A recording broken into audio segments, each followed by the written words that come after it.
And we're live. Welcome back to another episode. Hey, all you crazy sci-fi and fantasy fans. It's time for your daily dose of shenanigans over here at the Blasters and Blades podcast. Just three nerdy veterans geeking out over our science fiction passions and fantastical fantasies. A place where magic is king, the sky is the limit, and space is the place. We are the podcast that puts the fun in dysfunction. So without further ado, we've got a guest on the show. So we're going to go ladies first. In alphabetical order, that would be Madam Stabby Stab. Can you introduce yourself if people haven't met you before? I am Marissa. I am married to Mr. Nick up here, and I know everybody through him, so that's me, but they call me Madam Stabby Stab. Mr. Nick, when did that happen? When I married him. Oh, you leveled him up. Okay, I got it. And next, I believe her. All right, and we have Mila. Can you introduce yourself to the audience?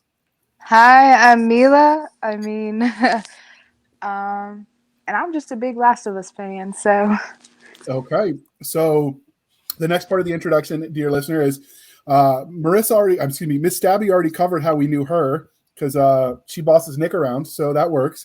And the other part of the introduction is how we found Mila. So she was actually an Uber fan, like she mentioned. And so when we were doing show prep, we ran across her in a Discord group, and the rest is history. Mentioned why we were preparing, and she's like, I'm inviting myself to the show. And so here we are. Yeah. And absolutely love it. She comes at it because she's played the game and has seen the show, so she knows compared both. I've only seen the show. And Nick, are you did you play the games as well, or just the show? I've played the games, and the first game. Okay. What about you, Stabby? I've only watched the show.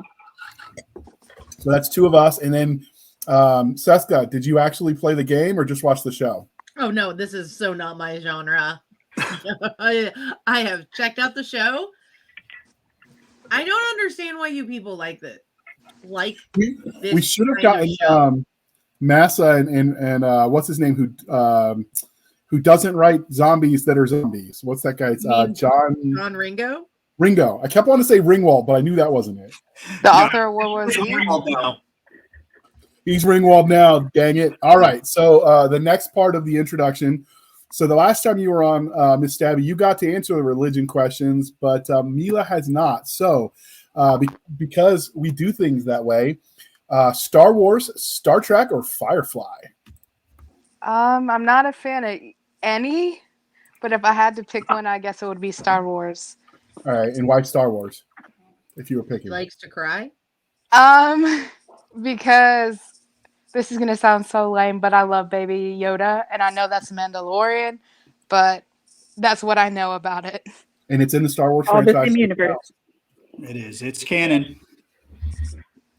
All right, and then for the fantasy side, because we are polytheistic, we've got the Wheel of Time.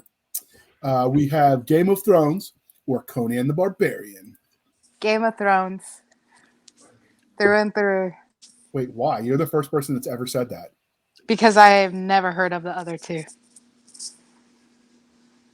I mean, to get her on the Conan the Barbarian.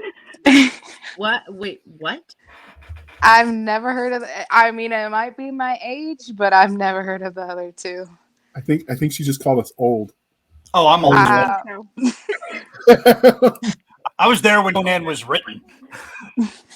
This is true. I parted the Red Seas with Moses. So, you know.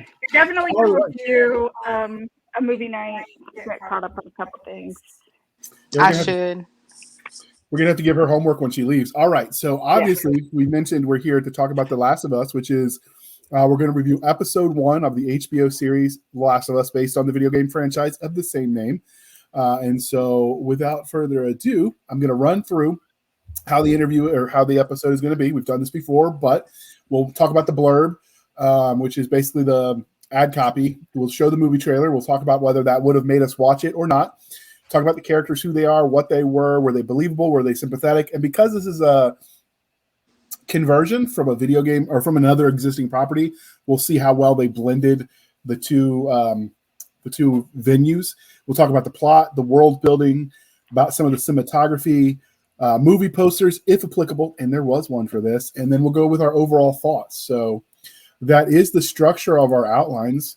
And now let's get started because you don't want to hear me blabber about that. So the summary. First off, we're again The Last of Us, season 1, episode 1. The executive directors, for those that care, Caroline Strauss and Evan Wells. Written and produced by Craig Mazin and Neil Druckmann. Yes. All right.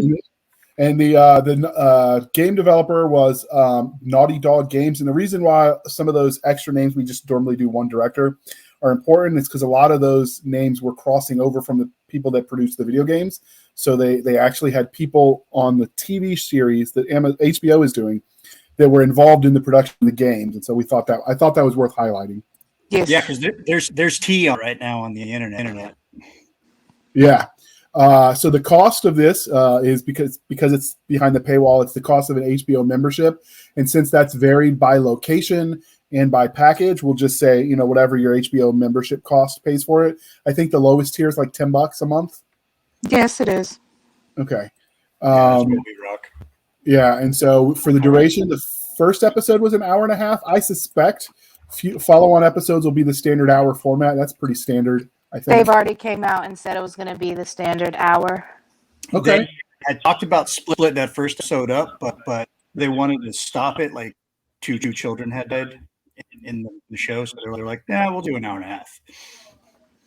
Just people coming back. Yep. I kind of enjoyed the fact. I mean, I remember when it used to be every series premiere was a 2-hour pilot. Yeah, which when you take out commercials ends up to being like an hour and a half to an hour and 45. So I really did like that, except for the fact that it's not really my jam. But I did like that. I think that for one, it gives you enough meat to decide if you actually want to continue on. Typically. Well, since this wasn't your jam, we'll let you pick the next review topic. And hopefully we won't hate our lives afterwards. Jupiter Ascending. Cisca, you're breaking my heart now. Come on. I don't do zombies. All right. These are different with my types ex. Ooh, brutal. Marissa, Miss Stabby, you were saying when Doc started speaking? These are different types of zombies, though. We always hear about virus zombies. This is one of the first times that you're seeing fungi zombies. You don't hear about them very much. Fungi. Because you guys are both in the same room on different. Because you two are on the same room at opposite mics, if one of you can mute while the other's talking and back and forth, that'll stop the echo. But yeah, this was the first you said a fungi. We were talking in the pre-show. Mila, you were saying that this is based on an existing actual virus or something. Can you tell us what you heard in the game? It talks about it a little bit in the beginning of the show, but it's a fungus that infects ants and it takes over their brain and it makes them essentially climb up to the top of the trees and then they'll throw themselves down and the spores explode out of the ants, therefore spreading it to other ants. The main goal of this infection basically is to spread it, not to devour like your typical zombie. So it's pretty fascinating. Okay. Now we are going to go over the ad copy. So The Last of Us takes place 20 years after modern civilization has been destroyed. Joel, a hardened survivor, is hired to smuggle Ellie, a 14-year-old girl, out of an oppressive quarantine zone. What starts as a small job soon becomes a brutal, heartbreaking journey as they both must traverse the U.S. and depend on each other for survival. So that is the ad copy by the HBO from their website. I mean, it's a good description, but I don't know that it would, as ad copy, they need to hire some people. That's all I'm saying. I think it was a little bit, from my opinion, a little bit lazy, and they were counting on the name of the franchise recognition to get them through the door, because that is not the most compelling ad copy. I don't know. What did everyone else think? To me, if I didn't know the franchise, I don't think it would make me click on the TV show to watch it. To me, it fell flat, even as a mega fan of the franchise. What about you, Stabbies? I do have to say, That was the first time I actually heard it, was you just reading it. And if I didn't see the trailer beforehand, then I probably would be like, maybe if I'm bored and I need something to watch, something new to watch. But unfortunately, I found out about this from the trailer. So. All right. And what Doc's already said she wouldn't watch it because this isn't her jam. So we'll call that her answer, and we'll move forward. I thought it was pretty good as far as summaries go, though. As far as what was happening, I thought it was super, super basic, though. Yeah, but you don't want to give away too much either. So for summaries, they kind of have to be basic. Yeah. Mila and Nick, since you guys are both uber fans of both versions of the franchise, do you guys want to weigh in, or are you satisfied with that summary? I am, but it's since I was already a fan of the games, like yeah, you guys could have probably tricked a little bit for someone that for a group that you're trying to bring over to watch the show. A lot of people just aren't gamers, And the dwindling down of Walking Dead, I think they really have just kind of propped up the fact that it's zombies, different kind of zombie that been before. That's just my take on it. I was gonna watch it because I've been tracking this for a while since they announced it. Like I think last year at Con. So I've been looking forward to this. So I was in either way. So they were already into the converted. Yeah, they were preaching to the choir in this one. I think they're counting on that at least initially. So, all right. So this is the fun part where I'm going to hop over and show you the movie trailer, and then we'll talk about that, which is Miss Stabby already hinted at was what got her involved. But so I'm going to show all of you, and for those of you that are listening to this on podcast form, we will link in the show notes the actual on YouTube the video to watch the trailer if you so desire. If you don't think there's hope for the world, why bother going on? You haven't seen the world, so you don't know.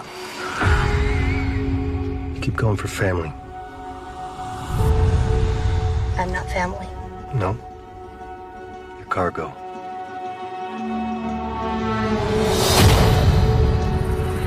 Why are you so important? Somewhere out west, they're working on a cure. I think what really impressed them was the fact that I didn't turn into a monster. If she so much as twitches, don't.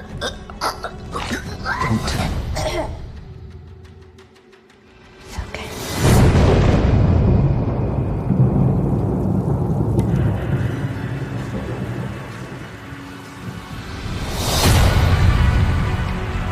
If I'm taking you with me, do what I say when I say it. You got any advice on the best way west? Yeah, go east. You've come this far, then you know what's out there. You're not gonna scare us. Scared him?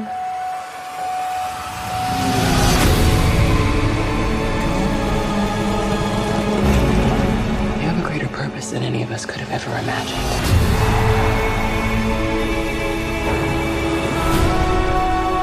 Be careful who you put your faith in. You might not be her father, but you were someone's.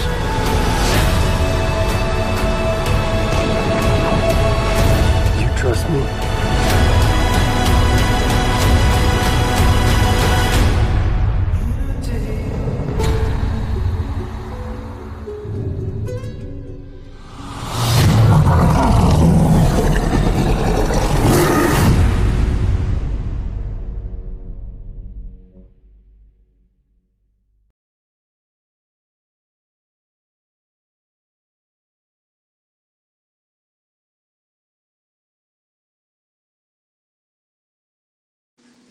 All right, so the end looked like a golem climbing up that. But what did you guys think of the trailer? Did it convince you to watch it if you weren't already going to? Would it have? Yes. All right, elaborate. What is it about it that appealed to you?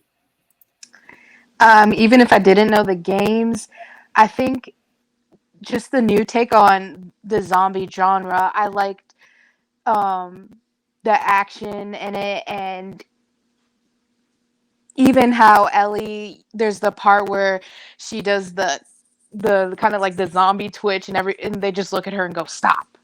You know, that makes me laugh. That makes me want to go into the show and sit down and watch it, you know?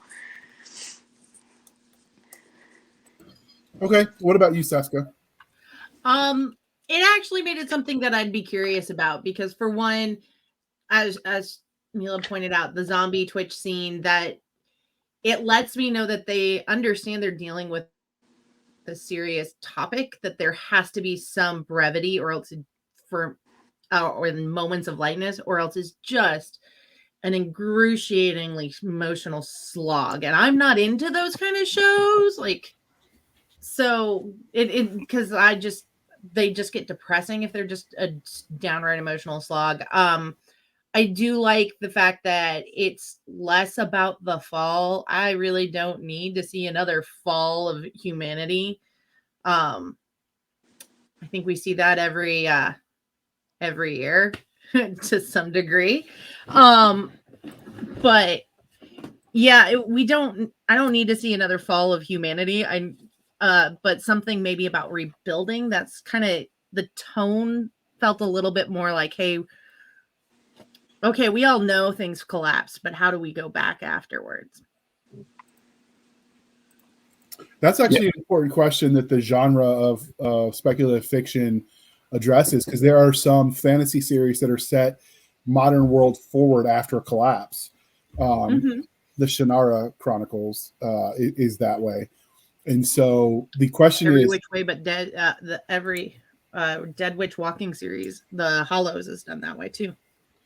Yeah, and the question is, can we come back? There is some speculation that all of the resources that would allow us to, become industrial age again, if that fell, all the easily accessible stuff we already got.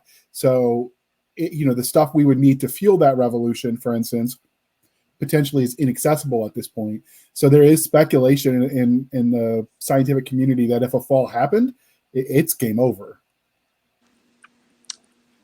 So that's an interesting question that we wrestle with in the genre.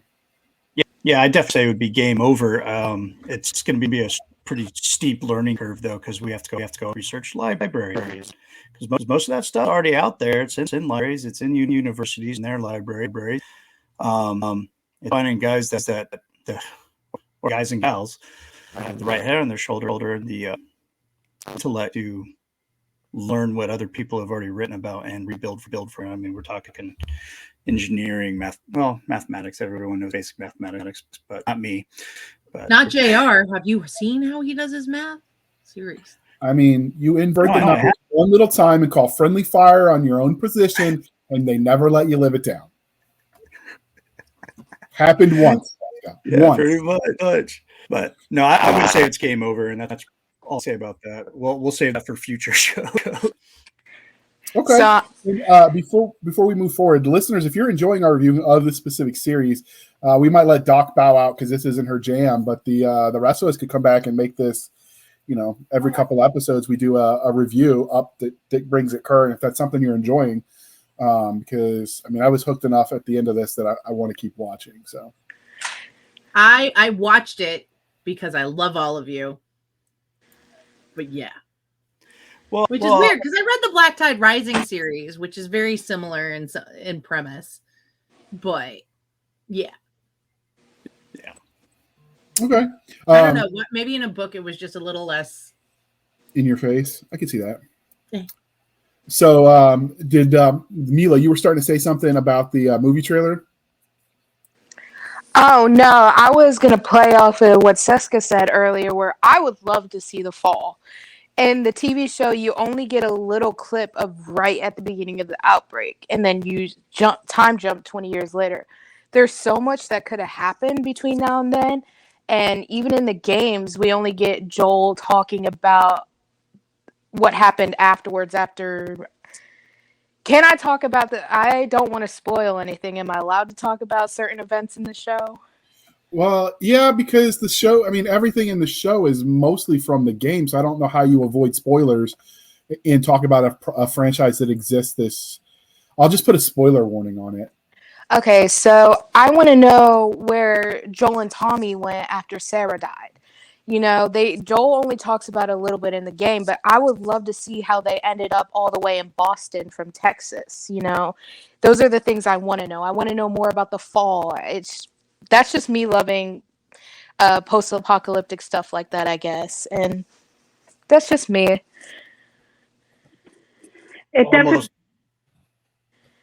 It definitely calls for some flashbacks, definitely, because I had the same feeling watching it. I was like, how did he get that far? So I think they definitely need to throw some flashbacks in the next couple episodes, just to kind of give us an idea of how they all got to where they are. Exactly. Yes. So episode 1 starts in 1968, where they're talking about, sort of foreshadowing the viruses and funguses and bacteria. Then we jump to 2003, where we meet the characters this is when the outbreak starts. And then they jump, like she said, they jump forward 20 years to 2023. Are there any books in this franchise? Because that could be a way that they've explored some of that too for canon. I'm not 100% sure. I know there's a lot of collectibles, but I can't be all the way sure if there's books. I know they definitely take up a lot of space on some of the fanfic sites. We found that one prepping, but obviously none of that is canon. If you didn't know that, by the way, none of that's canon. But it's definitely an interesting take, I think, on the zombies. There's definitely room for that to be explored in book form, which might be up Doc's alley as it goes. But who was the main character in your guys' opinion of this? Was it just one, or did they have multiples? Multiples. Yeah. I mean, it starts off as Joel is your protagonist, and then they start introducing more stuff. Like Tommy becomes a bigger character. Mila, is that her name? Yes. Yeah, it was actually a fun fact. The person that played her in the game is also the actress that played her in the series. Yes, Marlene. Thank you. According to Amazon, there is a few The Last of Us books, but if they're actually interesting, we'll have to check those out. Oh no, there are books. Never mind. Nothing fictional fiction to this. There's guides. There's all kinds of other stuff. Apparently, The Last is also a parenting book. I didn't know that. But never mind. Parenting after zombies. I mean, that is an important skill to have. I mean, I hear that's how teenagers behave in the morning, but oh yeah, they walk. Sorry. So one of the things that this show didn't sort of address that I thought was kind of neat was everyone thinks, oh, I'll just keep looting as more and more people die. We'll just keep looting their stuff and we'll just be good for a while. I don't think people fully grasp the shelf life of things like gas. Obviously, everything in the cooler sections are dead. They're no good. But then you got to think even canned goods have a shelf life. Unless you're getting prepper level 25-year storage, you're not going to have much 20 years later. And people are like, well, I'll get MREs. Those actually only have a 5-year shelf life. Some of the newer ones have 10. Yeah, you're gonna have the old brown bag where you can't even read the lettering on there and know what you're getting. Could it be the 4 Fingers of Death, or is it corned beef hash? Who knows? It's an adventure. I mean, we even saw the shelf life on the batteries. They were going around trying to trade for a car battery, and they couldn't even get that. So, but they actually hinted. I mean, they didn't really say it. It was one of the subtle world building things, but that there was one of the quarantine zones that was producing nothing but bullets and food. I mean, and pills, like pharmaceuticals. Pills, yeah. So, I mean, the idea, and obviously you're going to have some Breaking Bad folks figure out how to make their own meds. Yeah. He's going to drug. But you're going to need the ability to produce the things to sustain life. It's not just, oh, I'm going to shoot this zombie. It's like, well, okay, but how am I going to eat so I can, have the strength to lift this rifle and run and do the things?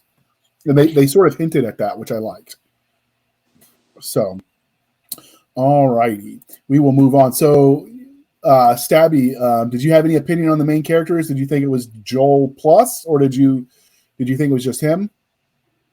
No, I think you have multiple main characters. Don't ask me names. We all know I'm horrible with names. It took me over a year to remember yours. But, I think, you have Joel, and then you have the little girl. Ellie. Ellie, and she's a hoot right off the bat. You can tell she's got a whole lot of spirit.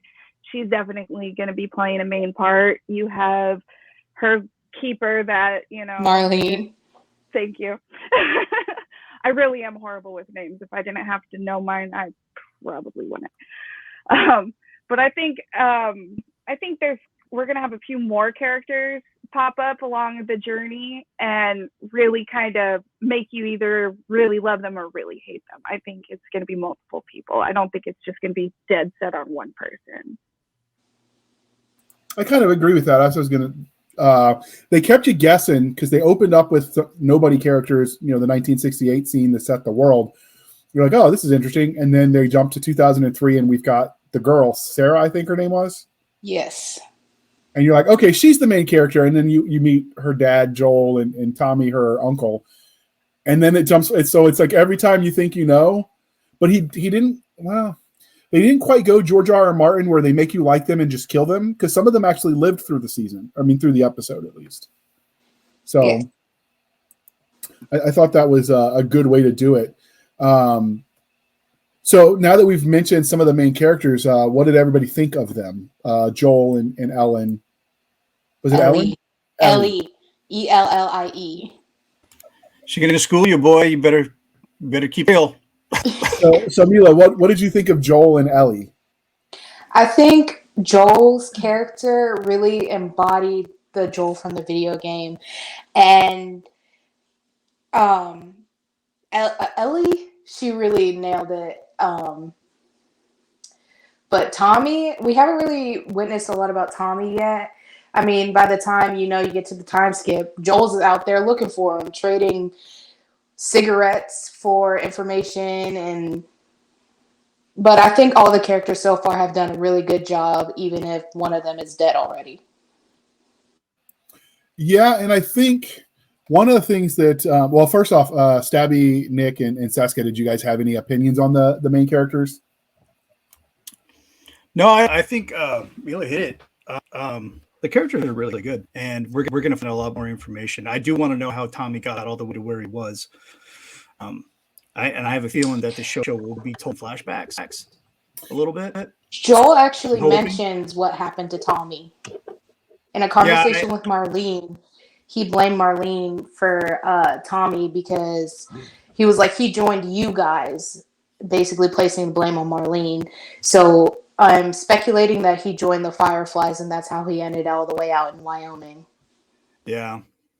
Yeah, there's a lot. That thing about the show, too, is like we're doing a rewatch before I started the show, and there was things that I was missing on my first run watching it. And I was like, oh, wait, that was the getting thrown in the pit was from earlier after the time jump.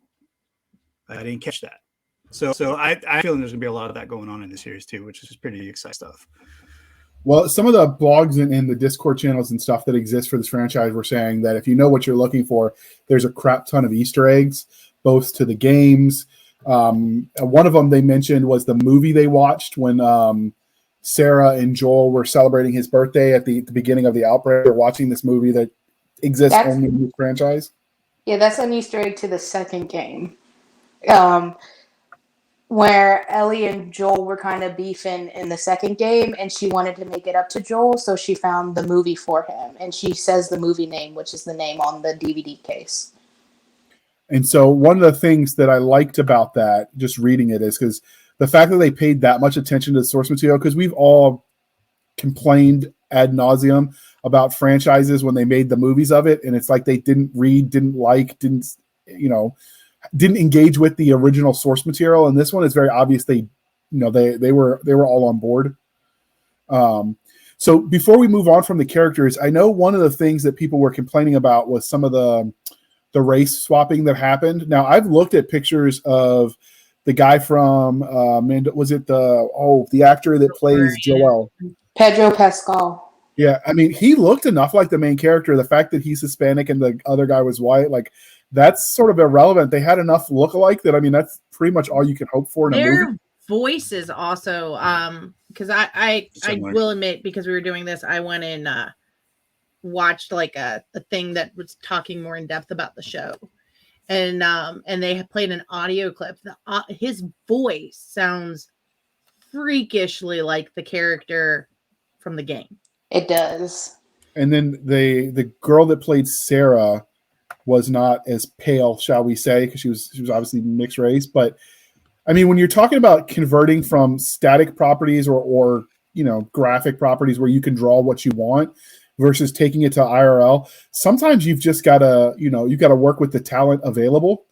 And sometimes there's not going to be a 1-for-1, comparison, so I don't have as much of a problem with that as long as it doesn't feel like they're doing it to pander to various groups of insert here. Like if it's just for whatever reason, like I didn't really have a problem with it. And the actress, like she nailed it. Like she sold it. I was surprised that she had as few acting credits as she did, the girl that played Sarah, because she had chops for it. I have to agree, she was amazing. I think she fit the part perfectly, even if she was mixed race, white, Hispanic. I think she did perfectly. Did you guys notice any of that, specifically you, Nick, since you also played the games? Yeah, I mean, there's when I hate the term swapping, but for lack of a better term, when that happens, there's like certain characters, like let's Black Panther. You're not going to race swap Black Panther because it's a key thing to that character is his race. So you can't do things like that. But when you're going for talent and race is an issue, which it shouldn't be anyway, but you swap them. They did a great job. I mean, you got Pedro Pascal, who's of Latin heritage, in the game that this dude straight up boy Texan, which as far as white boys are concerned, Texans are a different breed, and he nailed it. He had the draw, he had the accent going on. He'd been anybody that I've met in my years in Texas, So I was from the time till the time it ended, I was entertained. It was close enough to the games for me to keep me interested. And at the end of it, I was loving more, which is more than you can ask for a series. Okay. Do you have an opinion when they do that? I think you have a little bit more of a laissez-faire attitude on that, Doc, based on previous interviews. Does it bother you when they swap things up like that? I think as long as they're maintaining true to the character and it doesn't bother me as much. I mean, as Nick pointed out, like Black Panther, the cast in Crazy Asians, you couldn't change those up. But like, there is something nice sometimes about when they've done things like they traded out, it was a gender swap of Starbuck from the original to the new Battlestar Galactica. It did really well for the series. It added depth to that character. It didn't take away. But the other thing that was also really nice is it gave people who they could identify. There's lots of people. Everybody knows what kind of like Texans. And but it's nice sometimes to have just not the same flat cookie cutter. And sometimes you do that by hiring a different actor that doesn't look as white bread. But the nice thing also is they picked amazing actors. And that is really the most important part of doing it is can they do the role? We've actually talked about this in other episodes. I actually think the gender swapping of Starbuck in Battlestar Galactica is the perfect example of how to do it right, because Starbuck was so close to the Adama family, and switching the genders and making it the romantic relationship between Starbuck and the deceased younger son, and how that all, we won't go too far in depth, but that all actually added it added to the story. It wasn't just insert whatever flavor of the week. It added to the story. That's how you do it right. And I think this movie, this Last of Us, seems to fit the how you do it right if they're going to. But having come at it only from the perspective of I've seen the show, season 1, episode 1, I'm only going off what the forums are saying. And sometimes the fans that get online and vent, they're not the average run-of-the-mill fans. Sometimes they can be a little bit more rabid, unique, special, in any fandom. Aggressive, radical. So I don't know that it represents what everyone was saying, but I've got to know what I'm talking about. So I faked it and I cribbed a few notes from them. I've seen more hate about Ellie's casting than I have seen for Sarah's casting. People do not like Ellie's casting because for some reason they wanted Ashley Johnson to come play Ellie, who was her original actor in the video games. Obviously, she's not going to play a 14-year-old girl when she's a 30-some odd old woman. But she is in the TV show. You can actually see her in the trailer. She's the woman holding the baby, which is baby Ellie. I didn't even catch that. I remember they showed that, but I didn't catch that was her. Okay. I didn't catch that either. See, this is what we're talking about. But a lot of the actors from the game do have different roles inside the series, which is really, really cool. Yeah, and they add their experience with the franchise as well. So, like, the attention to detail, because those people were there from the beginning.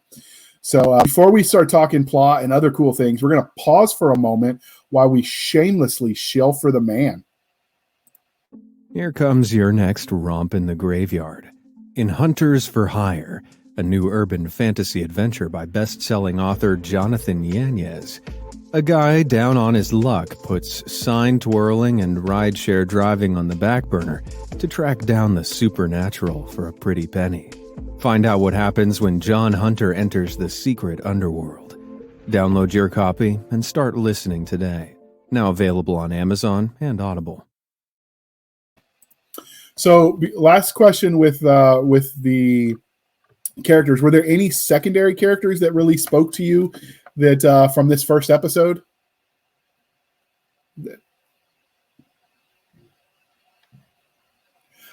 So I'll go first. The little boy that you see, he literally shows up and passes out in front of the gates, and they bring him in, and then he tests positive for the zombie virus, and going through his death, and the cop that was sitting there. Well, she was wearing police uniform. I think she's just like quarantine security, holding his hand and telling him sweet little lies about how they're going to get him his favorite food and play with all the toys he could ever want. And then cut to the grim, and it was kind of hopeful. And then they cut right to where they're burning his body, and he's like wrapped in sheets. All you see is his shoes. Yeah. Yep. The actress that played that security agent and that little boy, they nailed it. That was very moving. It added, for such a small, maybe 2 minutes of the show, it added so much emotional depth. I thought that was, for me, that was the standout as far as the secondary or bit characters. What about everyone else? Mine was probably... Oh. No, go ahead, Mila. It's fine. Mine was probably Robert. No, he was just so scummy, and I like to see how even in the TV show they really capture how scummy Robert's actions are, like trying to sell the car battery twice, and escaping an explosion from the fireflies, and then ending up getting shot by Marlene and that woman with one ear.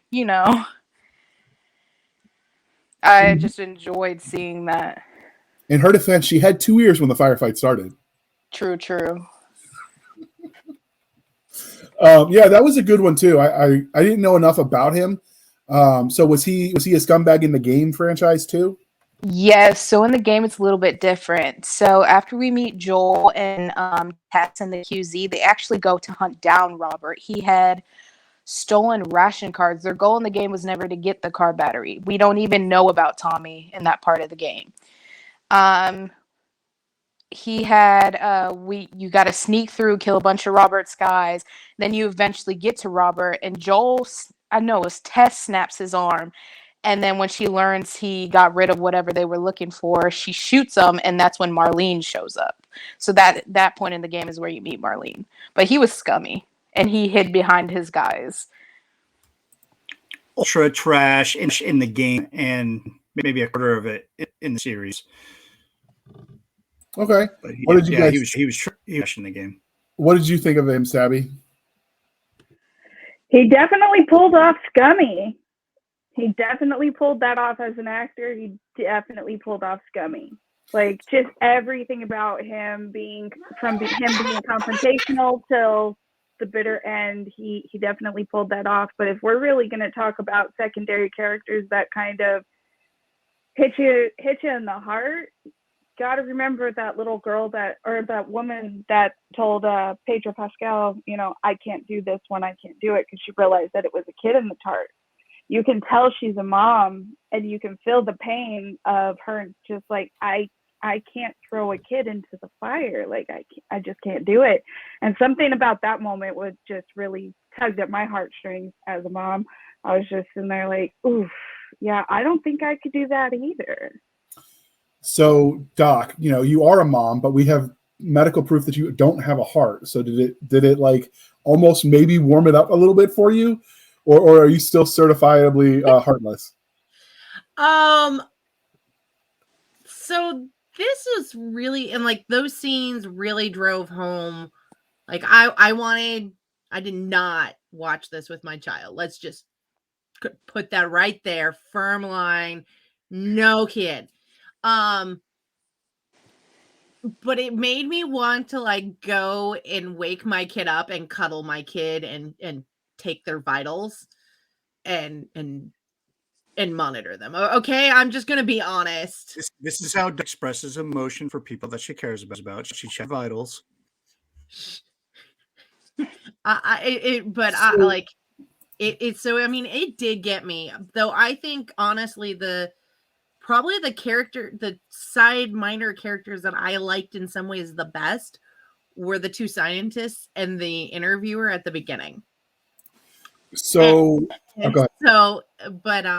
I think I liked them because I liked that scene because it set the stage of there is science here, and which makes it both realistic and more scary, but it's also something that a lot of the zombie type stuff like Resident Evil, they really gloss over any of the plausibility and the science of it. They all gloss over. This is the first one where they explain through science. No, this is the first media one. Black Tide Rising and several other science fiction novels will. You know, I don't. Everyone else had the good graces not to mention. They made a graphic novel. I have one. I'll send it to you. Actually, no, I won't send it to you. It's signed by the artist. So, sad you can go face. get one. I'll send you the link. Yeah, send me the link because I would want to read it. Doc mentioned that she didn't watch it with her young son. So just so we're clear, this is rated TV mature. It's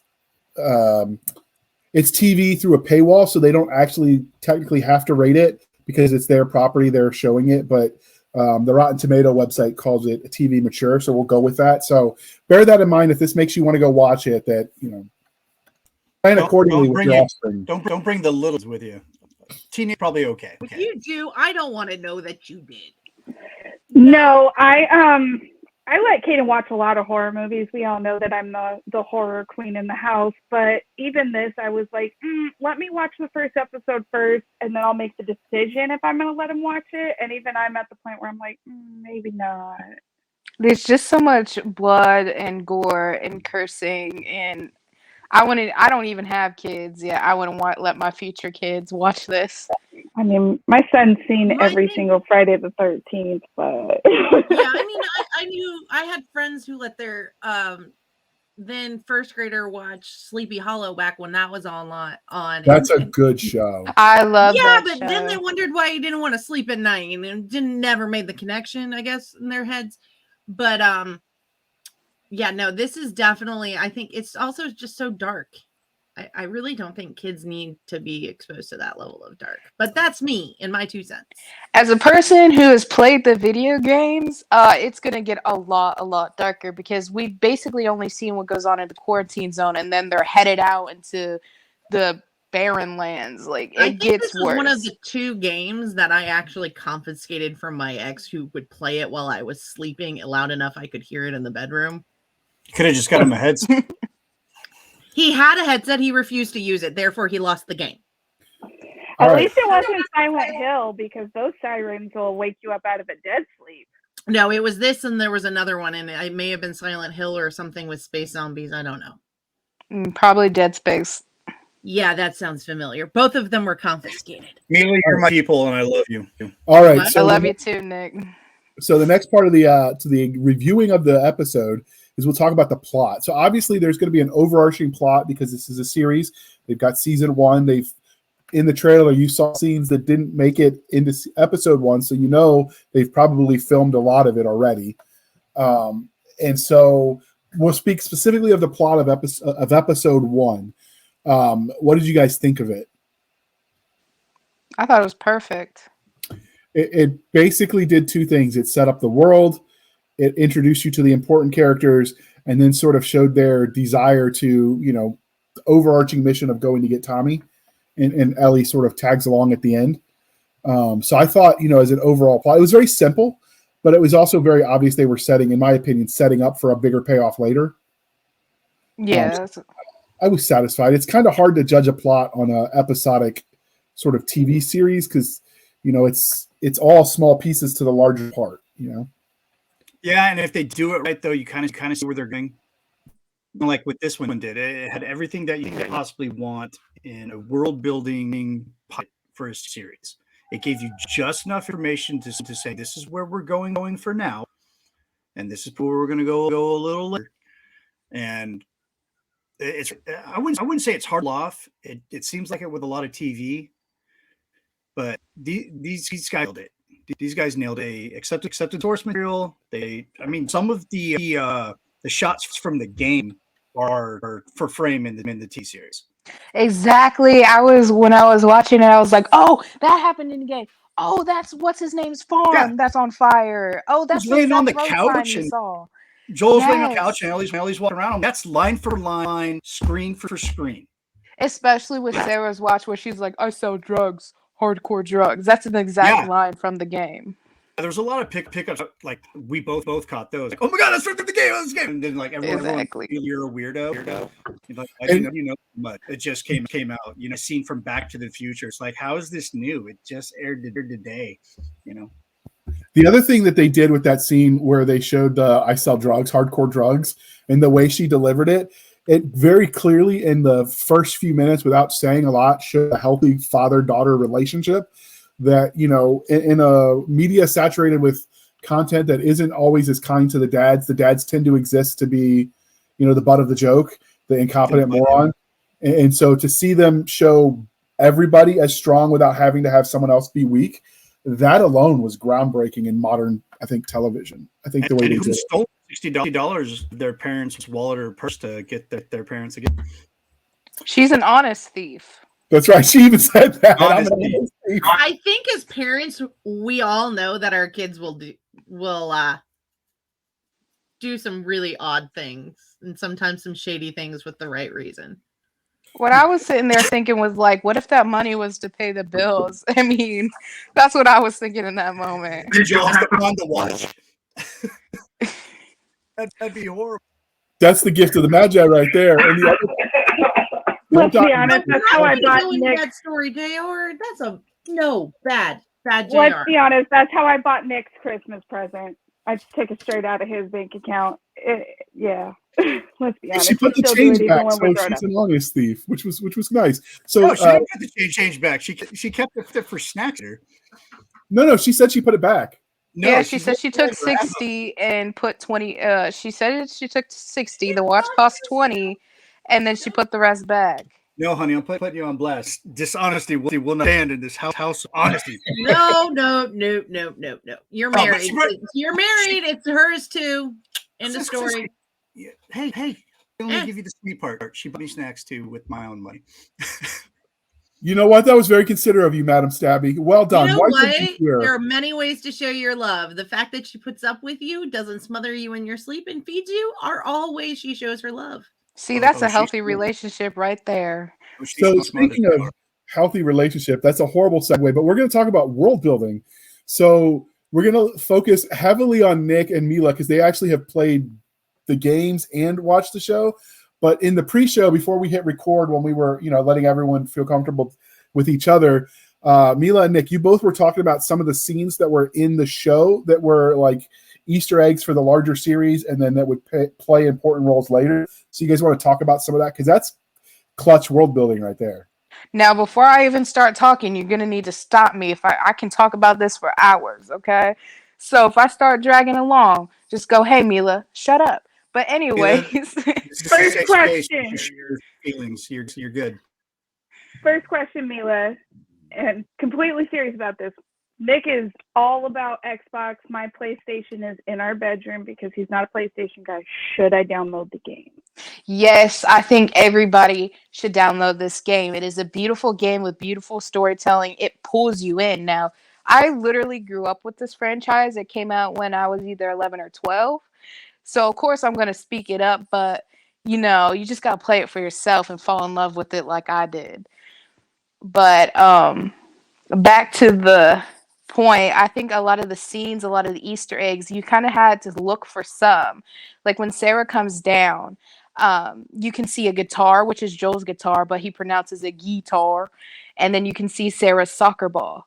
Now, you don't know that Sarah played soccer in the TV show, but she played it in the game. In fact, Joel has a picture of him and Sarah in the game with her after with a soccer trophy after winning.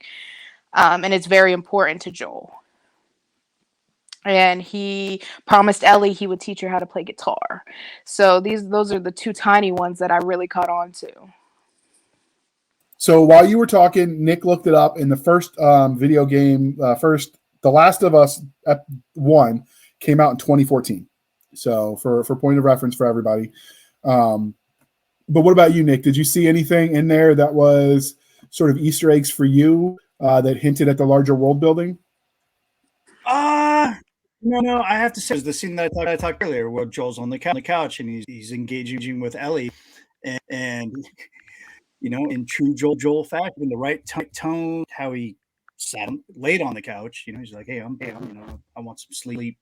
So, just he was very nonchalant. He could really grapple what Ellie was trying to say to him because they haven't built that relationship yet, but you know it's coming. So it's one of the things that stuck to me because I'll be honest here. I've only played a little bit of part two. I played part one. Oh, goodness. I didn't know. I catching up to do. I'm big, girl. I'm busy. I'm running a company. But time. So the first game came out in 2012. The remastered came out in 2014. You're right. Oh my God. I enjoy being schooled. Some people will get rap axle, but you're absolutely.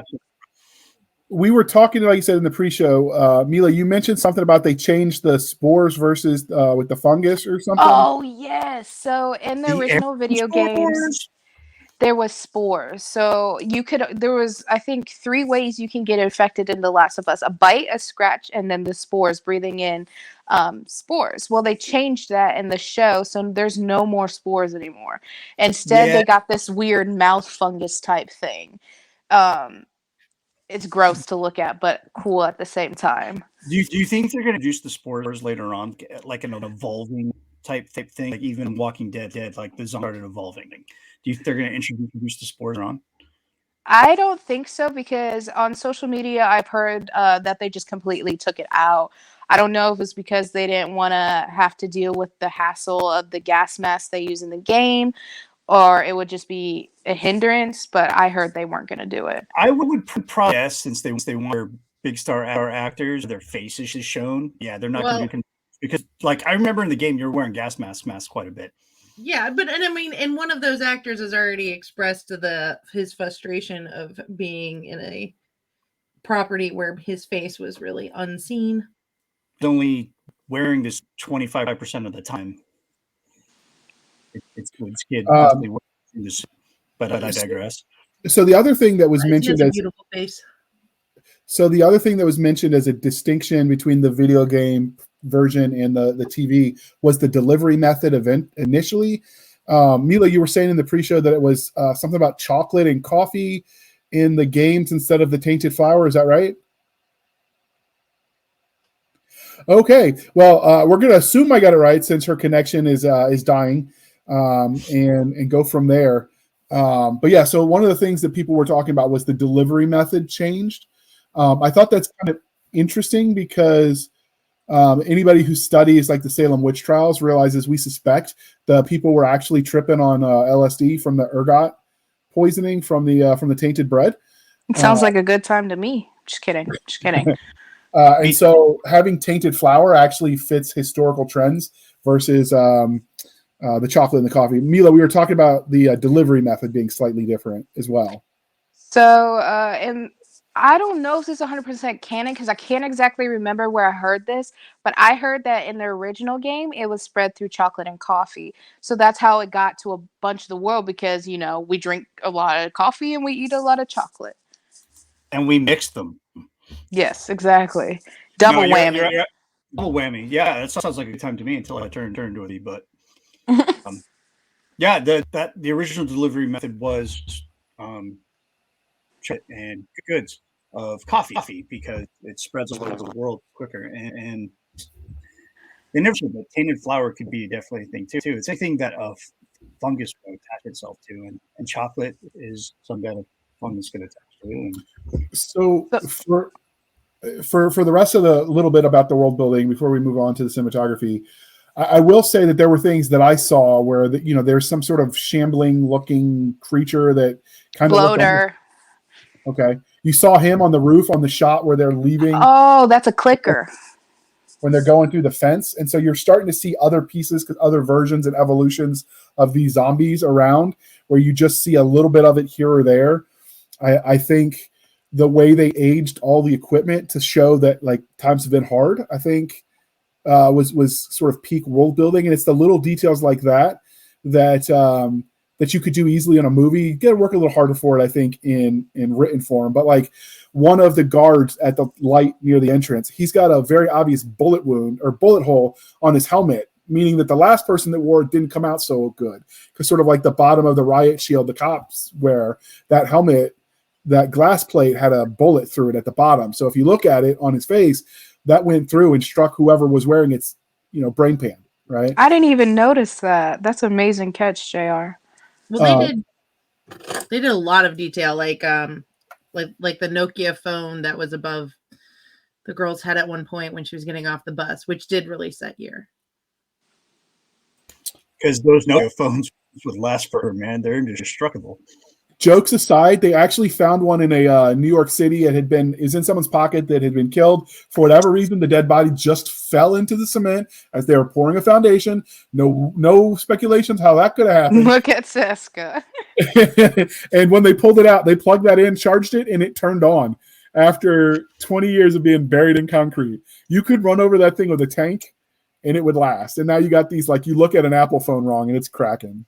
My phone cracked today. My brand new phone. I dropped the Nokia out of a Handley going 60 miles an hour. And you probably didn't even drop the call. You're still probably talking to your girlfriend. Yeah. So I think the world building that they did outside of any ties to the game, just as a general standalone property, I think it was well done, because that's the one thing people forget is it's like how everything breaks down when you don't have the infrastructure greasing the wheels. And so that's one of the things where when people talk about that, there's a really good, was it the History Channel or Discovery Channel? I don't remember. It's called Life After People. And they sort of evaluate, like they break down, and science types have said, oh, they got this right, they got that wrong. But as a general rule, they talk about what life would look like if all the humans just dropped dead tomorrow. Like what happens to the world around you. I actually know about what would happen. Even if there was some humans left, we would all die because nuclear fallout. With nobody to kind of keep check of all the nuclear power plants, it would be like Chernobyl times 100. Yep. And so the funny thing, though, that I like, this is a little bit of world building from the beginning, is very obvious that this is taking place in America because we've got zombie breakouts. So what do? We want to bomb the hell out of it. I said the same exact thing in every zombie movie or TV show. They bomb the major cities hoping that will help. But I mean, it's Tony Stark. That's how it did it. It's how America does it. And it worked out pretty well so far. And the funny thing is, they do talk about that in the games. And I think it's a conversation between Joel and Ellie. They talk about how they bombed the major cities and it helped for a little bit. And then it just got worse again. Yeah. I think they even said that it was a Band-Aid fix to like a severed limb. It wasn't going to work. It was going to help for a little bit. But no, things are about to get worse. I mean, if I had sorry, go ahead. if I had to choose between instant death, getting blown up, and slow, agonizing death of becoming a zombie, I guess those guys lucked out because life is pretty grim for the average person in this sort of zombie post-apocalyptic wasteland. If it's Walking Dead zombies, I'm staying and I'm trying. If it's anything else, I'm gone. Sorry. I know I'm safe when it comes to World War Z zombies. You just had to have cancer at some point in your life. That isn't true according to the books. You're thinking about the movie, girly. Hey, the book said they didn't care about the cancer. At some point in my life, I had to start deciding between books and movies, and I started leaning towards movies because they were cheaper. True. Well, this is true. So let's talk about things. Since we are reviewing a film adaptation of the property, what did you guys think of the cinematography? It was beautiful. Gorgeous. I think they could have done when they're walking outside the QZ towards Boston. I thought the buildings looked beautiful, but you could definitely tell it was CGI. Of course, it's going to be. I thought they could have done it a little bit better, though. That's a fair assessment of it. The cinematography, as far as shot is concerned, it was really good. Hardly anything that was center frame, unless it had a purpose, and it did. Whoever the cinematographer is definitely a student of 5C cinematography, which I am as well. It works in any type of visual medium. So, and it was beautifully, and impact. It had emotion. It would attention, which is all the things that you want to do in placement. I'll give it a 4.5 out of 5. Yeah, it didn't go full Blair Witch Project, which is the shaky camera that would make you like want to shoot yourself. I don't think I could watch it if it was like that. Yeah, so I mean, I think it was good. It was just enough motion to sort of set the scene for the chaos without being too much. So I thought it was a good blend. And the lighting, I will say that because it was because it's a grim, dark kind of setting, you definitely need to get the full effect. You need to watch this in a dark room, I think. No. Why not, Doc? Because she's scared of zombies. Zombies. I'm just grab a stuffed animal and be him. Jesus. It's the lack of brain power and the blindly going after that bugs me. I don't understand why people like it so much. Am I the only person that is now interested in seeing a movie about a zombie Bambi? A zombie baby? Bambi. Like the deer? I think they already did the baby one. Bambi. And now I'm thinking about a zombie So- Bambi, and that's your For the record, fault. Bambi is in public domain now, so you could do that if you want to be so creative out there, people. Nick could draw the comic. I'm The making Last of Us Combat actually- Bambi a revenge tale.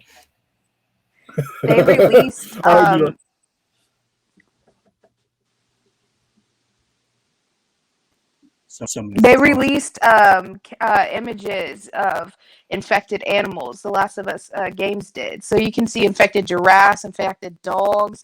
There's even an infected lion. It was concepts for the second game that they didn't go through with, but you can find them out there. It's in the art book, actually. You can find it on Amazon. Yeah. For all that they affected everybody, like their world building on the video game side of the house. It's amazing artwork. I want to. Another thing I noticed with the cinematography was when Joel was waking up from his little cat nap on the couch, he looked just like Joel, like Pedro Pascal did. I looked at that and I said, "That's Joel right there." Some YouTubers bit side to side, and I was just amazed at how close Pedro's portrayal of Joel in that moment, because it was shot, scene for scene, movement for movement, and I was like, yes, we're gonna get a really good show out of this. Especially the zoom in on his broken watch. I think that's a very good detail of how he still remembers Sarah. He doesn't forget about her. He keeps that watch even though it's broken, and even Ellie points out that it's broken in that scene. Yeah. All right, so I think those that's just another one of those examples of well done world building. And I went in expecting, because when you see modern adaptations of films, I'm like, okay, they're going to ruin my childhood kind of thinking. I don't know. I think they nailed it on this one. So speaking of, we normally review the movie posters. I realize, dear listener, dear viewer, that this is a relic of a bygone era that even have a movie poster, but I like them, and they still make them, so we'll keep reviewing them. But I think they're coming back because in the digital format, just like with book covers, you want them distinctive when you're just scrolling through. That's beautiful, but to me, it looks like the fungus kind of looks like placenta. See, it didn't really even look like fungus to me. It looked more like seaweed. Look at them going. Yeah, and then here's another one. This is the other one of the other movie posters. Did you find the images, JR, from when they did a pre-showing of the TV show, and they decorated the whole place to kind of look like a QZ, and they had like fake cordyceps crawling up the walls and fake QZ posters. It was amazing. So the good thing is these posters are out there in high def. So if you want to get them and download them on your computer, people, you can zoom in all together. And then we've got one more. Oh, that's the same one. Okay. So the first one gave me very I Am Legend vibes. Oh, yes. And then the second one gave me very Divergent vibes. Wait, go to the second one. Oh, that is Divergent. Yep. And the third one was the trailer. Okay, so that would probably pull me in because I love Divergent. I love I Am Legend. And I'm like, okay, that would probably pull me in more than like the IMDb description of what the show is about. Yeah. That looks so cool. I liked both of them because the actors are there, the characters are there, but they're not the entire focus of the art. So it sort of draws you into the world through that art image. So I think they were really well done. Did anybody else have any opinions on those before we talk about? Yeah, I'd like to talk about it. Unless someone wants to go first. I was just going to say, do you notice the lack of one specific person in both these images? Who are you talking about? Tess. She's missing from both images. So. Yeah, it's almost like a head fake, right? Like it. Yeah. Like it's done. That's side. What I really like about that here is that your focus here is kind of towards this organic aerial, which is kind of tell you that it's not your typical dystopian, because it doesn't look like placenta to me. It looks like something. But, I got seaweed out of it. Yeah, something oceanic, something from the sea. But what I already knew about it, I was like, oh, okay, it's a stretch, but I can see the fungi come out of there. But how it starts here in the corner left, draws your eye through the topography here the last of it, and then it kind of like focuses you to the two figures in the center. You almost can see everything else to the center. It's almost like it's an afterthought, but you definitely see the threat, and that gives you a little prelude to like what's going on with the show. That whatever this is going after.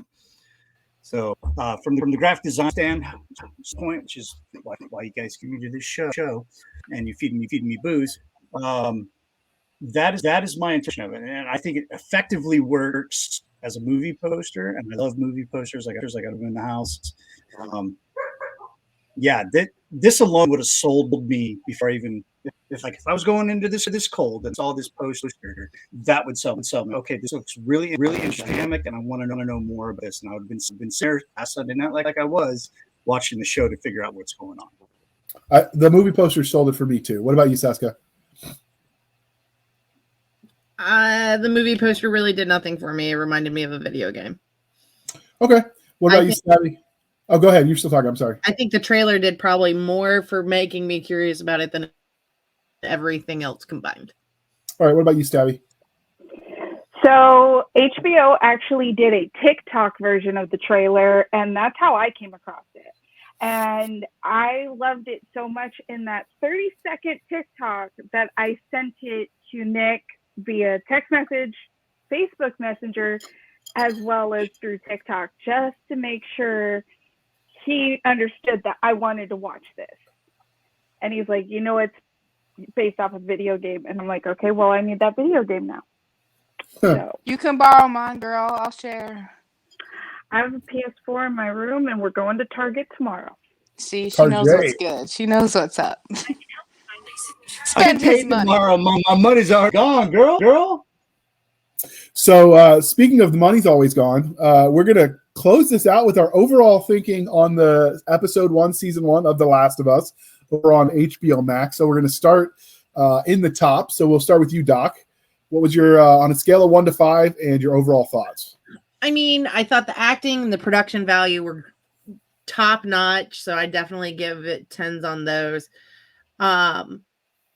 Even with it not being like the genre I typically like, I will probably at some point watch more of it, just because there was enough there to want to kind of pull part of my brain into it. It's just, I think for me, it's going to be one of those, I have to be in the right mood at the right time, probably with daylight on, and where I can like maybe put a vital monitor on my child.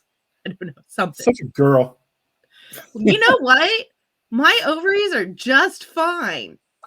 So speaking of Stabby, what was your overall thoughts on this, and what would you rate it on a scale of 1 to 5? It definitely gets a 5 from me. The cinematography is beautiful. The world building is beautiful. Like we were talking about earlier, you know, they show the aging of the people. They show the aging of the monsters, the aging of the vehicles and the batteries and everything. But they also show the aging of the money, because they show the $20 bill in the beginning, and then they show what a 20 looks like later. And I love that. The acting is great. So definitely I will be watching this entire series and then probably going back and playing the game so I get all those Easter eggs. I was definitely a Silent Hill girl, and I loved when the movie came out because I caught all those Easter eggs. Now I feel like I'm slacking and I need to catch up. Silent Hill scares me. All right, and since you're the guest, Mila, what was your overall thoughts, and then on a scale of 1 to 5? I would have to give it a 5, even if I didn't play the games. I thought it was beautiful, and I like how they didn't stray too far from the games, and that's what I was in it for, honestly. If they wouldn't have put any of that stuff from the games into the TV show, I would have turned my HBO off, canceled my subscription, and went on with my life. So I have to give it a 5. Okay. What about you, Nick? All right, so I'm gonna give it a 4 out of 5. No thumbs.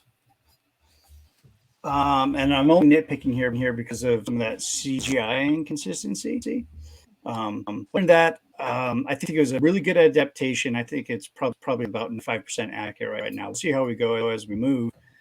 But the character building, I really like the storytelling about Joel, a man that's lost everything and how he would be. I felt like a connection to that character, and I cannot wait to watch episodes of the show. And if they're not paying me, because I'm not that special, but I think it's a really good. I think the cinematography was great. The acting is top notch. They got really great actors to play every role, even people that didn't have a whole lot of acting experience. They really just when they got into these roles, and I think that's awesome. And I'm really looking forward to more. So 4.5 out of 5. All right. 4.5. Okay. I would give it 5 out of 5, knowing nothing about the franchise until after I watched episode 1. I've always been a Halo guy, so it was Xbox, not PlayStation, for me. But knowing nothing else about this franchise, just watching this season, and I'm not normally a zombie guy. Like I didn't. The Walking Dead got a little too. More about the people, less about the zombies. Well, no, it got to be repetitive to me. Like, and I read the graphic novel too. It just is almost like it was just a meandering story with no real plot and no arc and no conclusion. So it lost me after a while. And then everyone in a zombie world that you care about starts to die. At a certain point in time, you lose interest. So this was unique take on it for me, which I liked. It kept me interested start to finish. The world building was well done. The attention to detail was well done. You often see Hollywood missing those little details when it comes to like what happens to weapons and military gear as it ages. So I would say it was a 5 out of 5 for me. And on that note, since Madam Stabby and Mila are only, only. Since they aren't out there with social media for a profession, we're just going to wrap up with, I'm going to tell you how you can find us, and then we'll bring this puppy to a close. So just so you know, we've shared our overall thoughts. You should share yours in the comment section. Be sure to weigh in. It's important. We value your opinions too. Watch it along with us. That could be fun. But you can find us on Twitter at twitter.com/SF_fantasy_show, Sierra Foxtrot _fantasy_show. You can email the show at blastersandbladespodcast@gmail.com. Again, blastersandbladespodcast@gmail.com. You can find us on Facebook where all the shenanigans happen at facebook.com/groups /Blasters and Blades podcast. Again, /groups /Blasters and Blades podcast. We do have that Facebook page. Not quite enough views, follows yet to give it a dedicated URL, but if you look for us, it's there. We have a website at anchor.fm /blasters-and-blades. Again, anchor.fm /blasters-and-blades, where you can support the show for as little as 99 cents a month. You can help keep the lights on. Or you can support the show more directly over at buymeacoffee.com /author J.R. Handley. Again, buymeacoffee.com /author J.R. Handley, where you can support the show and help keep the lights on. And if you dedicate and donate, we might just be able to crowdfund getting Madam Stabby a copy of The Last of Us 1, 2, and 12, or however many there are. There's 2 plus a DLC. Well, there you go. So you'll keep us duly intoxicated and gamified, and we will drink till our liver explodes because we're no quitters. I'm boring, though, Doc. I'm drinking water today. How boring is that? Well, we are doing it in January. Just say you're doing dry January. Watching out that liver, taking care of yourself. Sure. I'm doing it to be mature and grown up and stuff. Yeah, Doc, well, bring us anyways, home. while JR chokes on the fact that he almost managed to do it with a straight face, we're gonna let you guys go. Have a wonderful time. Thank you for joining us. Please follow, share. Let us know if you want more of this kind of content or what you want more of, because otherwise we're just screaming into the void, which JR is used to because that's how he communicates. But true story. It is a very true story. It's okay. One day you'll grow up. And stay hungry, my friends. We'll be back next time, same place, enjoying our love of torturing JR, nerd culture, cheesy jokes. Maybe we can get more Madam Stabby pants. Who knows what will happen next? Other than I'm going to go have some pineapple. Not on pizza, I hope. That's a war crime. With ham on my pizza. All right, we're ending the show.